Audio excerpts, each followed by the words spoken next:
High everyone, Myntra birthday sale থেকে কিছু recorded জিনিস পারচেস করেছি, চলো তোমাদের সাথে শেয়ার করি। ফার্স্ট হচ্ছে 5 pieces silky matte mini liquid lipstick, যেটার অরিজিনাল প্রাইস ছিল 499 আর আমি পারচেস করেছি 199 এ। প্রোডাক্ট কোয়ান্টিটি হচ্ছে 1.25 ml ইচ।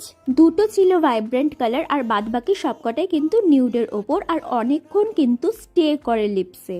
কালারগুলো মোটামুটি ঠিকঠাক ছিল। আরো কয়েকটা জিনিস নিয়েছিলাম। প্রথম হচ্ছে স্ট্রোব ক্রিম, লিপ গ্লস, আর নিয়েছিলাম একটা প্রাইমার। আবার রিকর্ডের একটা কিন্তু বল পেন ফ্রি দিয়েছিল। লিপ গ্লসের প্রাইস ছিল 449 আর আমি পারচেস করেছিলাম কিন্তু 99 দিয়ে। গ্লসটা ভীষণ সুন্দর, নন স্টিকি, লাইট ওয়েট, আমার কিন্তু খুব পছন্দ হয়েছে।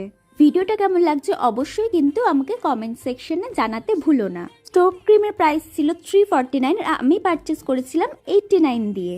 গোল্ডেন গ্লো স্টোভ ক্রিম আমার কিন্তু বেশ ভালো লেগেছে। আর product quantity 19 ml। Always filter primer, যেটার অরিজিনাল প্রাইস 439 আর আমি পারচেস করেছিলাম কিন্তু 199 দিয়ে। Product quantity 15 gram. নেক্সট আরো ভিডিও দেখার জন্য অবশ্যই চ্যানেলটাকে সাবস্ক্রাইব করো, আর যারা ইনস্টা অ্যান্ড ফেসবুক থেকে দেখছো তারা কিন্তু অবশ্যই ফলো করো। টাটা, সবাই ভালো থেকো।